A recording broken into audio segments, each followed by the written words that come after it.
Assalamualaikum sobat beriman. Kita semua tahu bahwasanya matahari dan bulan merupakan ciptaan dari Allah Subhanahu wa taala yang memberikan banyak sekali manfaat bagi manusia. Matahari dan bulan silih berganti menjadi siang dan malam, menerangi seluruh dunia. Bahkan tak terhitung manfaat sinar matahari dan cahaya bulan untuk semua makhluk di dunia. Namun ternyata banyak hadis yang menyatakan kalau keduanya akan dimasukkan ke dalam neraka pada akhirat kelak. Matahari dan bulan telah dijanjikan oleh Allah Subhanahu wa taala akan dimasukkan ke dalam neraka pada akhirat kelak. Dalam sebuah hadis yang diriwayatkan Tohawi, Nabi Muhammad SAW menjelaskan bahwa kedua anggota tata surya ini saat hari kiamat akan seperti sapi jantan yang terikat lalu kemudian dilempar ke neraka. Mengapa demikian? Padahal matahari dan bulan memiliki fungsi yang begitu besar saat ini. Allah Subhanahu wa taala menciptakan matahari dan bulan untuk menerangi dunia serta untuk mengetahui bilangan tahun dan perhitungan waktu.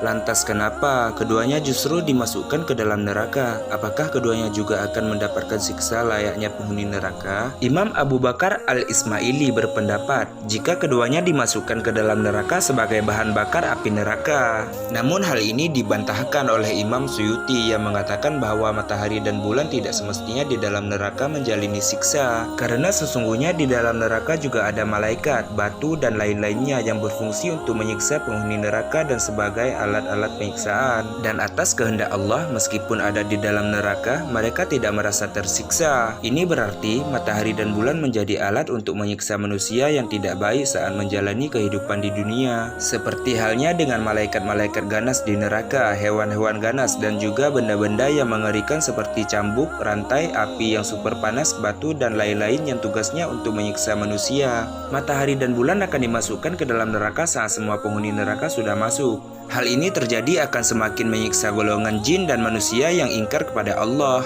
Dari sinilah kita semakin tahu betapa besarnya ukuran neraka dan betapa ngerinya siksa yang ada di dalamnya. Dimasukkannya matahari dan bulan ke dalam neraka adalah untuk memberikan penyesalan kepada mereka yang pernah menyembahnya.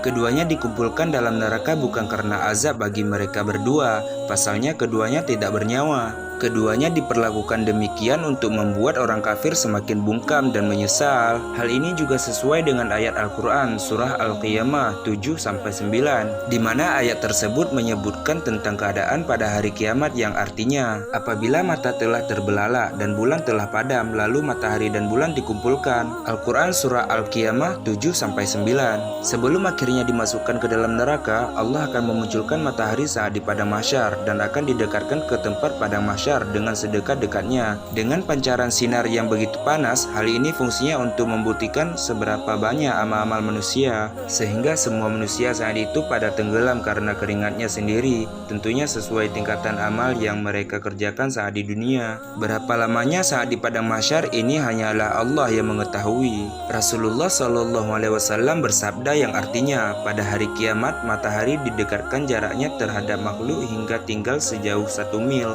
Sulaim bin Amir berkata, "Demi Allah, aku tidak tahu apa yang dimaksud dengan mil. Apakah ukuran jarak perjalanan atau alat yang dipakai untuk bercelak mata?" Nabi SAW bersabda, sehingga manusia akan tersiksa dalam keringatnya sesuai dengan kadar amal-amalnya, yakni dosa-dosanya.